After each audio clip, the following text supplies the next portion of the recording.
ठाणे महापालिकेच्या शाळांतील विद्यार्थ्यांनी प्रत्यक्ष पाहिले क्षेपणास्त्र प्रक्षेपण। 8वी-9वीतील 36 विद्यार्थ्यांनी दिली इस्रोचे रॉकेट प्रक्षेपण केंद्र आणि संग्रहालय यांना भेट। ठाणे महापालिका आणि मराठी विज्ञान परिषद यांचा विज्ञान मंच उपक्रम। ठाणे महानगरपालिकेच्या शाळांमध्ये 8वी-9वी या इयत्तेतील 36 विद्यार्थ्यांनी बुधवारी 21 फेब्रुवारी रोजी इस्रोच्या केरळ येथील तिरुवनंतपुरम मधील विक्रम साराभाई अंतराळ केंद्राची भेट दिली।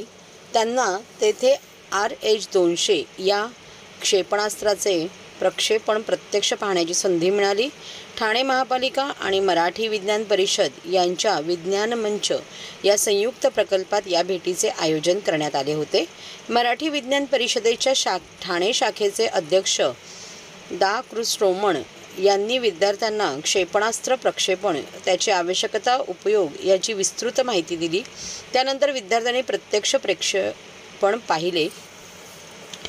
सर्वसाधारणपणे दर महिन्याच्या 3ऱ्या बुधवारी या अंतराळ केंद्रावरून हे प्रक्षेपण होते। त्यासाठी देशभरातील विद्यार्थी, अभ्यासक, शिक्षक उपस्थित होते। या प्रक्षेपणानंतर विद्यार्थ्यांनी इस्रोच्या संग्रहालयाला भेट दिली। संग्रहालयातील रॉकेटमध्ये इस्रोने कशी प्रगती केली, प्रथम सायकलचा नंतर बैलगाडी यांचा रॉकेट वाहतुकीसाठी कसा उपयोग केला हे विद्यार्थ्यांना पाहता आले। भारताचा पहिला उपग्रह आर्यभट्ट, भारताचे पहिले अंतराळवीर राकेश शर्मा, चांद्रयान-1, मंगळयान, चांद्रयान-2 एकाच रॉकेटद्वारे 104 उपग्रह, चांद्रयान-3, आदित्ययान यांची मॉडेल्स दाखवून माहिती देण्यात आली।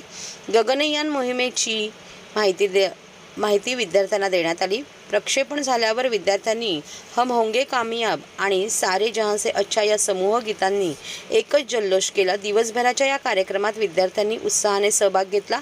महापालिका शाळांतील 8वी-9वी या इयत्तेतील 22 मुले आणि 14 मुली असे 36 विद्यार्थी आणि 8 शिक्षक या पाहणी दौऱ्यात सहभागी झाले आहे। शनिवारी 14 फेब्रुवारी रोजी हे विद्यार्थी ठाण्यात परतणार आहे।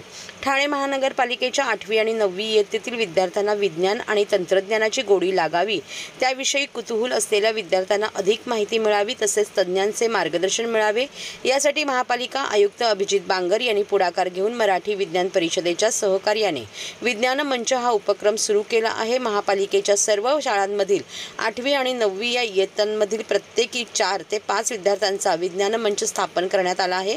या उपक्रमाचे उद्घाटन ज्येष्ठ अणुशास्त्रज्ञ डॉ. अनिल काकोडकर यांनी गेल्या वर्षी स्वातंत्र्य दिनी केले होते।